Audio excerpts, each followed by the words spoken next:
혹시 그 소장님 그 종목을 좀 구체적으로 언급하시는 거는 조금 어려우시겠죠? 아니요, 말씀드릴 수 있어요. 근데 제가 네. 이 종목을 말씀드린 건 뭐 추천이나 뭐 매수 권유로 듣지 마시고요. 그냥 소개 정도로 생각을 하시고, 네, 소개 정도로. 네, 또는 예시 정도로 여러분들이 이해하기 쉽게 예시 정도로 말씀을 드리겠고요. 제일 중요한 건 뭐냐 하면요. 알고 투자해야 됩니다. 알고 투자. 예를 들어서 조정받을 때, 아, 주가가 조금 이건 너무 싼데 하면서 하는 생각이 들 때 좀 뭐 비중을 실어라. 갖고 있던 현금을 가지고 이런 말씀을 드리는데 이게 그게 뭐 이렇게 이야기하면 아니 뭐 단기적으로라도 그런 조정에서 뭐 주가의 바닥과 뭐 고점을 어떻게 아냐 이렇게 반응하시는 분들인데 그걸 예측하라는 게 아니에요. 저도 그걸 예측하라고 말씀드린 게 아니고 그거 할 수도 없어요. 저도. 근데 여러분 이걸 거꾸로 이해를 한번 들어보겠죠. 지금 삼성전자가 6만 원 아래로 내려와 있습니다. 이것도 제가 볼 때는 이 구간에서도 사두면 뭐 한 2, 3년 안에는 2배로 오르는 구간이 저는 올 거라고 생각합니다. 왜냐하면 반도체도 사이클을 그리기는 하지만 반도체는 기본적으로 사이클을 그리면서도 장기적으로 우상향하는 산업이거든요.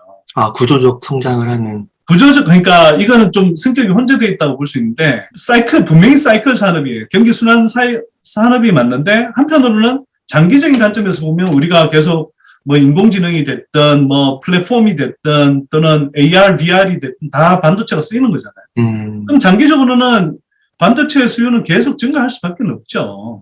그런 관점에서 이제 장기적으로는 우상향하는 산업이 많은데 그래서 지금 삼성전자 6만 원 아래의 구간에서도 사두면 한 2년 정도 안에는 거꾸로 한 2배 갈 수 있는 구간이라고 생각합니다. 그런데 삼성전자를 제가 사라고 지금 말씀드린 건 아니고요. 여러분들이 정말 어떤 종목을 잘 스터디를 해두시면 아 이건 정말 이 회사의 가치나 또는 향후 실적 성장 전망에 비춰볼 때 너무 싼데 이런 판단이 드신다는 거죠. 삼성전자가 지금 6만 원도 저는 어쨌거나 큰 흐름에서는 싼 구간이라고 보는데 만약 삼성전자가 2만 원으로 내려간다 그러면 어떻게 하시겠어요? 전재산 걸어야 되나요? 전재산 틀어서 넣겠죠? 네. 아마 그렇게 생각하실 분들 많을 거예요. 네. 근데 삼성전자를 여러분들이 대부분 사람들이 잘 아는 게 아니거든요.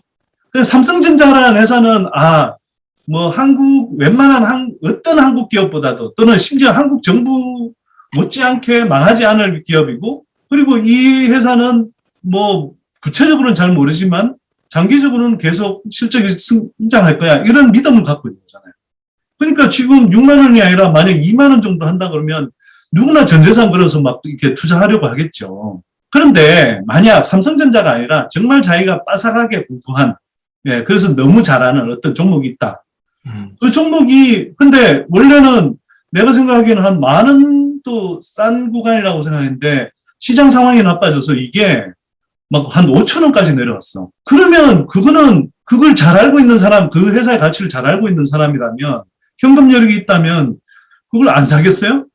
사야죠. 예, 조정장에서 그런 현상들이 되게 많이 나타난다는 겁니다. 개별 종목들을 보면. 그래서 이거는 시장 흐름을 예측하라, 또 조정장에서의 지수 흐름을 예측하라는 게 아니라 개별 종목의 가격 대비 그 가치 또는 실적 흐름 이런 것들을 따져보면 그런 판단이 어느 정도 가능하다는 거죠. 정확하게 바닥은 못 잡는데 그래서 그렇게 이제 하다 보면 대체로 이건 너무 싼데 해서 이렇게 매수하는 구간들에서 보면 대체로 바닥에 좀 가깝고 또 어떤 경우에 이 정도는 좀 오버슈팅인데 하는 경우에는 사실은 또 그게 고점에 가까운 경우들이 많더라고요, 저는. 그래서 그런 걸 이야기하는 겁니다. 제가 이제 이렇게 이제 그런 말씀을 미리 드리는 거고요. 자, 그래서 제가 종목을 좀 예시를 들어볼게요.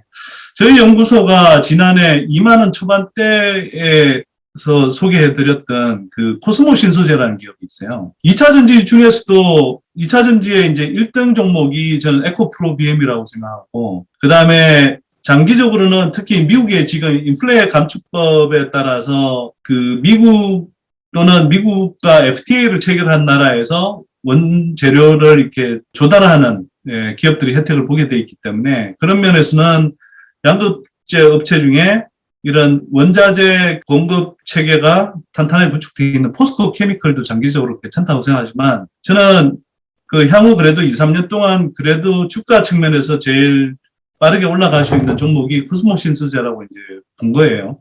네. 그래서 지난해 2만 원대부터 이제 소개를 해서 지금은 6만 원이 넘어 있는데 대략 한 3배 가까이 뛴 거죠. 제가 왜 코스모신 소재를 이제 저희 회원들한테 소개했냐면 이제 2차 전지 산업의 이제 흐름을 잘 아시면 지금 굉장히 배터리 공급이 부족해요. 수요에 비해서.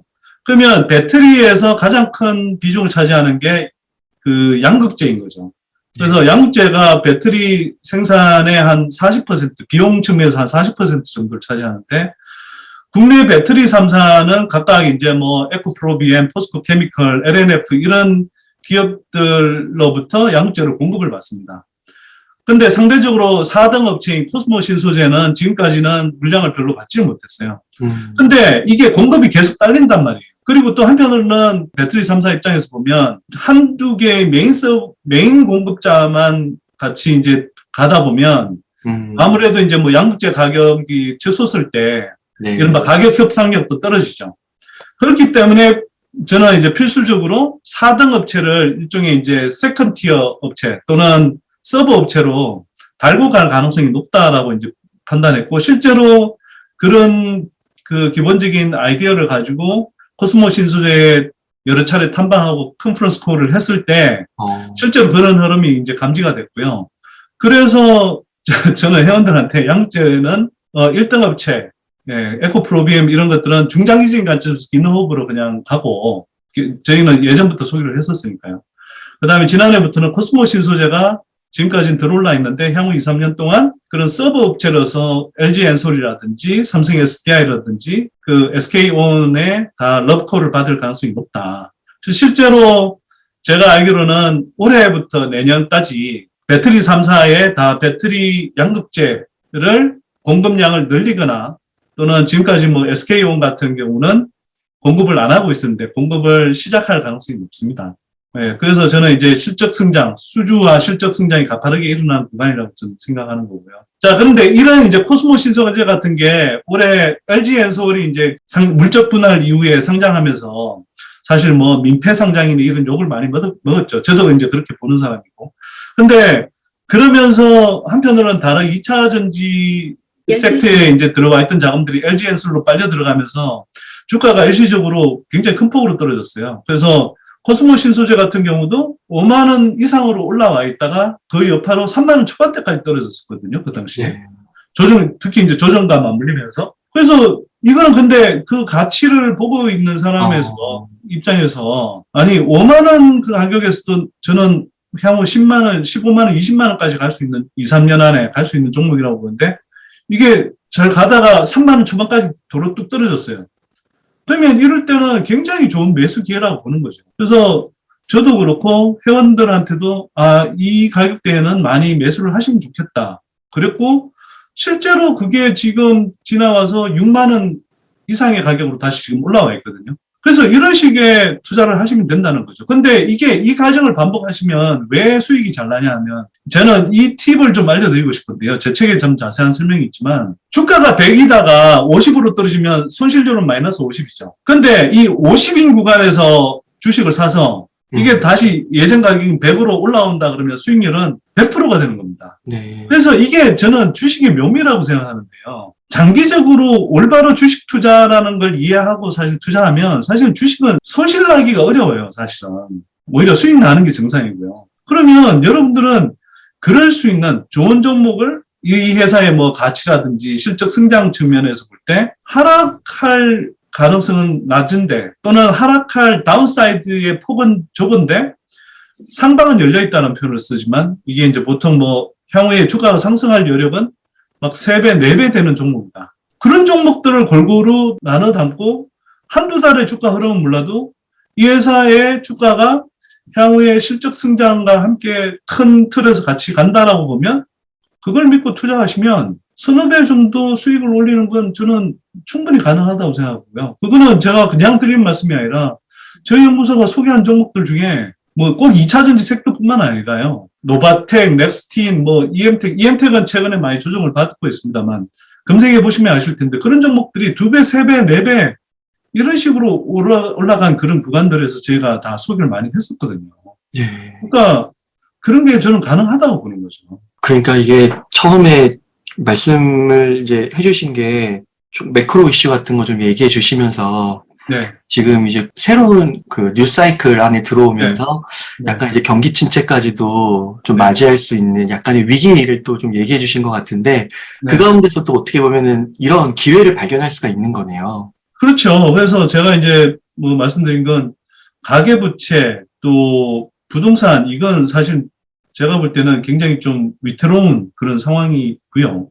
이 문제들을 우리가 잘 대응해야 되고, 한편으로는 여전히 이제 부동산 경기 사이클이 사실 유동성의 힘에 의해서 이렇게 그 7, 8년 이상 이렇게 상승했는데, 이걸 자꾸 뭐 주택 공급 부족 때문이다. 이렇게 이제 이해를 하고 계신 분들이 있어서, 이게 뭐 일시적인 경기 악화라든지 이런 뭐 금리 인상과 같은 그런 흐름들이 끝나면 곧바로 다시 오를 거다. 이렇게 이제 설명한 유튜브라든지 또는 뭐 부동산 재테크 전문가들이 꽤 있던데, 이게 그게 아니라 그 초저금리와 가액 유동성 사이클 구간에서 지속적으로 올랐고, 이제 그 사이클이 변곡점에 들어가면서 하락할 가능성이 높기 때문에 그 부분을 잘못 이해하고 계시면 안 된다. 이렇게 이제 제가 좀 말씀드리고, 그래서 이제 제가 앞에서 그런 매크로 흐름도 이제 말씀을 드린 거고요. 반면에 근데 이제 주식 시장은 그와 다르게 뭐 시장은 영향을 받을 수 있지만 개인 투자자들은 그런 매크로 흐름을 보면서 투자하는 게 아니라 가능하면 구조적 성장주를 골라서 최소 2, 3년 이상의 중장기적인 관점에서 투자하면 수익이 잘 난다. 이렇게 이제 말씀드린 거죠. 네.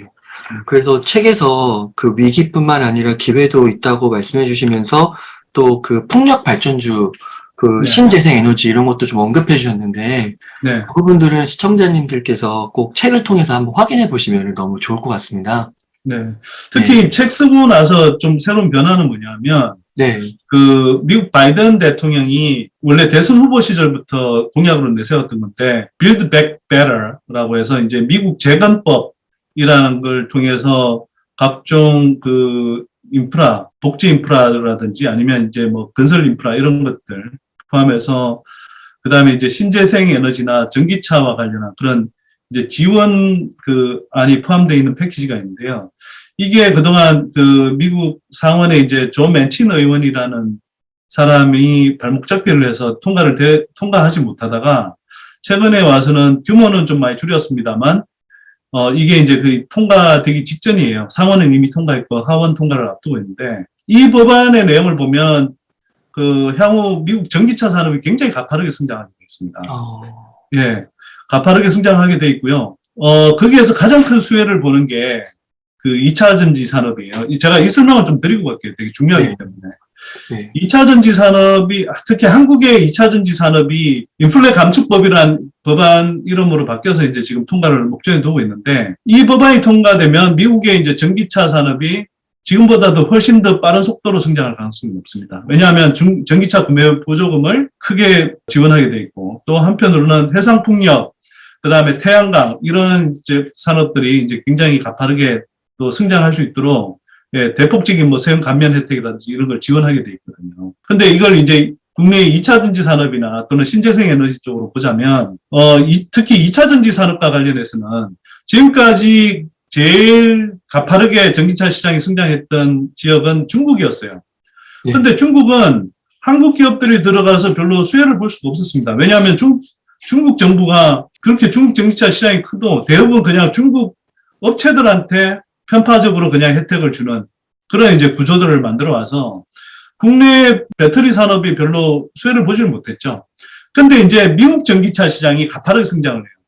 근데 미국 전기차 시장은 판매 대수로 보자면 중국보다 적을지 모르겠지만 그 이른바 자동차의 단가 그리고 미국 전기차에 들어가는 배터리의 단가 그 다음에 배터리의 수량 이런 것 측면에서는 중국 시장을 몇 배나 압도하게 될 겁니다. 왜냐하면 미국은 예를 들면 지금 미국에서 제일 인기 있는 차종은 한국에서는 좀 이해하기 힘들 텐데 픽업 트럭이라는 모델들이 있어요. 그 픽업 트럭들이 지금 이제 본격적으로 다 전기차로 변신을 하거든요. 예, 미국 자동차 3사가 다 이제 이런 픽업 트럭들을 전기차 모델로 내놓고 있는데 이거 픽업 트럭들은 이게 힘도 좋아야 되고 그다음에 적재 공간도 크기 상대적으로 있기 때문에 거기에 이제 실리는 배터리 양이 그 일반 세단에 비해서 한 2배, 많게는 3배까지 들어갑니다.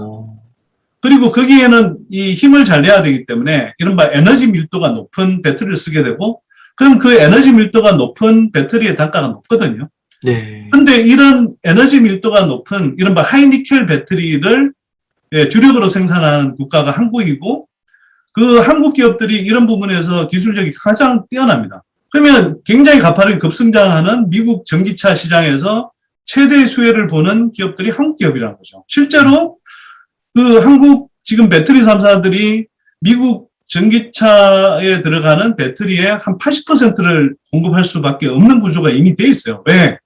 다 지금 그 포드니, GM이니, 스텔란티스니 이런 미국의 자동차 3사하고 국내 배터리 3사하고 다 짝지어서 이게 지금 조인트 벤처를 만들어 놨거든요. 그럼 80%를 한국 배터리 기업들이 공급할 수밖에 없다. 미중 갈등 때문에 중국 업체들은 못 들어간다. 네. 그 다음에 일본 업체가 파나소닉이 유일하게 하나 있는데 한국 배터리 기업들에 비해서 공급할 수 있는 물량이 10분의 1밖에 안 된다. 한국 업체들 거의 동무대라고 볼 수 있어요. 네. 그래서 LG 엔솔, 뭐 SK온, 뭐 삼성 SDI 이런 데가 지금 큰 이런 배터리 3사도 향후에 실적이 굉장히 가파르게 많이 증가할 겁니다.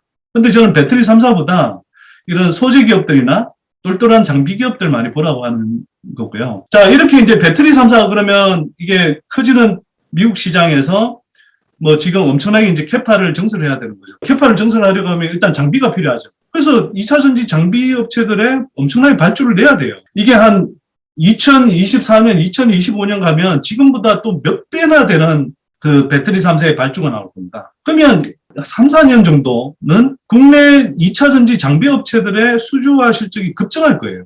실제로 저희가 탐방을 가보면 거의 대부분의 2차 전지 장비 업체들이 우리는 지금보다 캐파를 2배 늘릴 거예요. 뭐 또 언제까지 3배 늘릴 거예요. 이런 이야기를 아무렇지 않게 합니다. 아무렇지 않다는 게 뭐냐 하면 그게 그만큼 이제 전방 시장이 커지는 게 보이고 수주가 늘어날 게 보이기 때문에 올해 2천억 수주했던 업체가 내년에 4천억 수주하고 그 후년에 막 6천억, 7천억 수주하고 이런 이제 계획들을 세우고 있는 지금 섹터의 분위기예요. 이렇게 가파르게 성장하는 기업들이 어디 있습니까? 특히 소재 같은 경우는 이미 뭐 주가가 많이 오른 기업들도 많지만 장비 쪽은 여전히 지금 제가 볼 때 소외되어 있거든요. 특히 이거는 한국 증권가의 좀 편견인데 이게 뭐 반도체라는 디스플레이 장비 만드는 업체들은 사이클도 타고 그 한편으로는 장비 업체들 이윤이 박하더라 뭐 이런 이제 편견들이 있어서 사실은 별로 안 들여다봐서 그런데 제가 보기에는 이게 한국의 장비 업체들은 미국 시장에 진출하는 국내 배터리 3사의 수준만 받을 뿐만 아니라 유럽 시장도 지금 굉장히 가파르게 커지고 있거든요. 유럽에서도 국내 배터리 3사가 한 70% 이상의 점유율을 차지할 가능성이 있고요.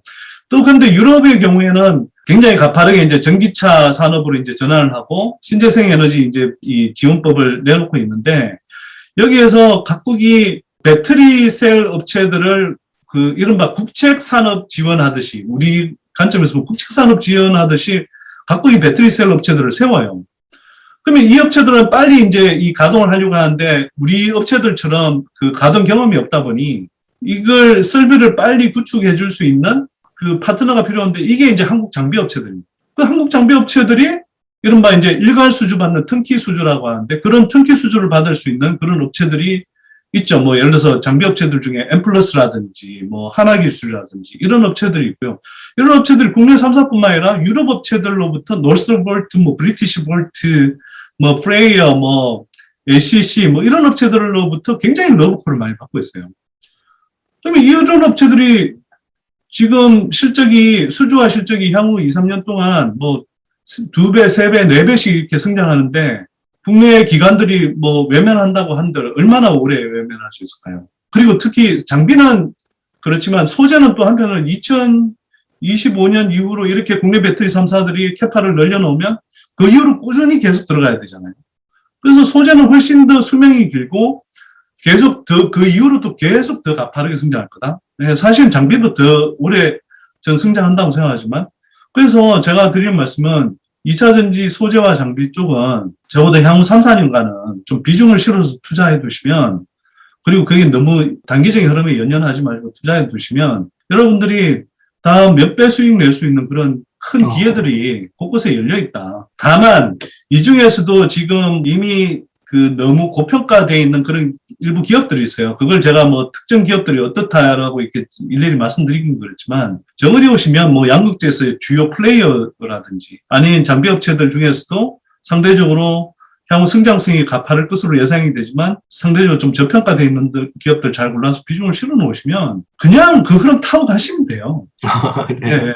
그리고 뭐 마찬가지로 신재생과 관련해서도 우리가 이제 2차 전지 쪽 말고 신재생 쪽은 상대적으로 우리 산업의 기반이 그렇게 강하진 않습니다만 경쟁 기업도 많고 하지만 한국의 경우에 좀 주목해서 봐야 될 게 그 해상풍력 사업과 관련해서는 상당히 좀 우리가 경쟁력이 저는 있다고 봐요. 특히 CS 윈드 같은 경우는 그 풍력 타워 제조에서 세계에서 가장 뭐 1위 업체이고 또 미국 공장도 인수해 있기 때문에 이번에 이제 그 인프라 감축법 지원도 받을 수 있는 어드밴티지가 있고요. 또 한편으로는 우리가 조선업이 되게 발달해 있었잖아요. 그래서 조선업의 이제 해양 플랜트 기술을 활용해서 해상 풍력 사업에 쓰이는 그 상부 구조물, 하부 구조물 이런 것들을 제조할 수 있는 그런 조선 기자재 업체들이 있어요. 뭐 지금 이미 많이 알려져 있는 삼강 M&T 같은 회사도 있지만 삼강 M&T 같은 경우는 지금 그 SK 계열의 회사가 인수를 하면서 사실은 좀 그 시가총액이 단기적으로 좀 커져 있기 때문에 조금 부담스럽지만 예를 들어서 세진중공업 같은 회사를 한번 생각해 보시면 이 회사는 기본적으로 그 조선 쪽 기자재 업체이기 때문에 향후에 지금부터 시작해서 이제 조선 쪽 그 실적 성장 사이클이 시작될 거거든요. 이제 조선 업체들이 그동안 받았던 선박 건조 물량, 그 중에서도 LNG선을 중심으로 해서 그 선박 건조에 들어가는데 그러면 기자재가 필요하고 뭐 거기에 페인트 같은 게 필요하고 막 이러겠죠. 그래서 그런 쪽 밸류 체인도 저는 한 3, 4년간은 상당히 실적 성장에 가파를 거라고 생각이 되는데 예를 들어 세인중공업 같은 경우는 이렇게 조선업이 이제 실적이 좋아진 사이클로 들어가는 그 수혜를 누리는 한편, 이 세진중공업 같은 회사도 기본적으로 해상풍력 사업을 이제 진출을 해서 하부 구조물, 상부 구조물을 이제 앞으로 제작해서 이제 공급을 할 거거든요. 그러면 이게 또 새로운 성장 모멘텀이 붙는 거예요. 그래서 이런 업체들 경우에도 저는 한 3, 4년 정도를 보시고 투자하시면, 예, 여전히 그 실적이 몇 배 성장하면서 그 과정에서 예, 주가 수익률도 상당히 높을 거다 이렇게 이제 좀 보는 거죠. 그래서 이런 식으로 큰 흐름들을 읽으면서 예, 매크로 뭐 금리나 뭐 환율이 흐름 이렇게 연연하실 필요는 없지만 여러분들이 큰 메가 트렌드를 읽고 미래의 기술의 흐름을 이해하시고 정부 정책의 방향이라든지 이런 것들은 이해하시는 상태에서 그것이 구조적으로 어떤 산업, 어떤 기업에 수혜를 주는지 그리고 그 개별 기업이 그런 수혜를 받을 수 있는 사업 구조를 잘 마련하고 있고 인력과 자금력을 충분히 갖추고 있는지 또 그리고 재무구조는 탄탄한지 이런 것들을 체크해 가시면서 예, 뭐 좋은 종목을 하나씩 잘 거들라다 하면서 대여섯 종목 가지고 포트폴리오를 짜셔서 중장기적으로 투자하시면 그게 가장 속편하면서 수익률 잘 나는 방법이에요. 네. 무슨 뭐 다시 한번 강조하는데 막 매크로 흐름에 연연하면서 뭐 애널리스트들 여기 나와서 뭔가 금리 환율부터 해서 뭐 공포지수까지 다 알아가면서 예, 채권 수익률까지 다 알아가고 거기에서 뭐 한편으로는 투자 포지션을 정하고 뭐 이런 식의 하는 거는 그거는 개인들이 하는 투자 방법이 아니에요. 그렇게 하면 진짜 수익 안 납니다. 네. 그러니까 그렇게 하지 마시고요. 개인들은 개인들에게 맞는 투자 방법이 있습니다. 이순신 장군이 한산 앞바다에 싸울 때 네. 자기가 유리한 한산 앞바다로 외부들을 끌어내서 싸우지 외부들이 진치고 있는 그 견내량 좁은 바다에 들어가서 싸우지 않잖아요. 개인 투자자들이 왜 기관 투자자들이 노는 그 앞마당에서 싸웁니까? 개인 투자자들은 그냥 개인 투자자들 중에서도 자기만의 성향도 있고 자기가 자신 있는 분야가 있잖아요. 그 분야에서 자기가 잘 이해하는 종목들 골라서 투자하시면 돼요. 그래서 두 가지 메가 트렌드 구조적 성장주가 있는 2차 전지랑 신재생 에너지를 좀 주목하면 좋겠다. 그리고 그 가운데서 한 5종목에서 한 6종목 정도 이렇게 네. 선택해서 공부해가면서 투자하면은 좋은 투자 수익률을 거둘 수 있을 것이다. 제가 왜 대여섯 종목을 말씀드리냐면 그 흔히 이제 분산 투자 이야기 많이 하죠. 네. 분산 투자는 손실 리스크도 분산하지만 사실 수익도 분산을 시켜요. 예를 들어서 한 바구니에 뭐 10종목, 20종목을 담으면 어떤 종목이 2배 수익 나더라도 다른 종목들이 평균 마이너스 5%라고 그러면 수익률도 갉아먹는단 말이에요. 그래서 제가 대여섯 종목을 이야기하는 건 뭐냐 하면 보통 그러니까 대여섯 종목 정도가 되면 리스크도 상당 부분 수십 종목 이상의 투자할 때에 비해서 한 7, 80%의 리스크도 분산하면서 그 개인 투자자들이 한 종목 한 종목 골라 담았을 때 계속 꾸준하게 모니터를 하면서 자기가 잘 아는, 계속 지속적으로 잘 아는 상태에서 관리할 수 있는 그런 종목의 수가 한 대여섯 종목 정도라고 보는 거고요. 그렇게 대여섯 종목을 잘 골라 담으면 일정한 집중도를 가지고 예, 수익을 잘 낼 수가 있기 때문에 저는 대략 한 그 정도 종목 수를 말씀을 드린 거죠.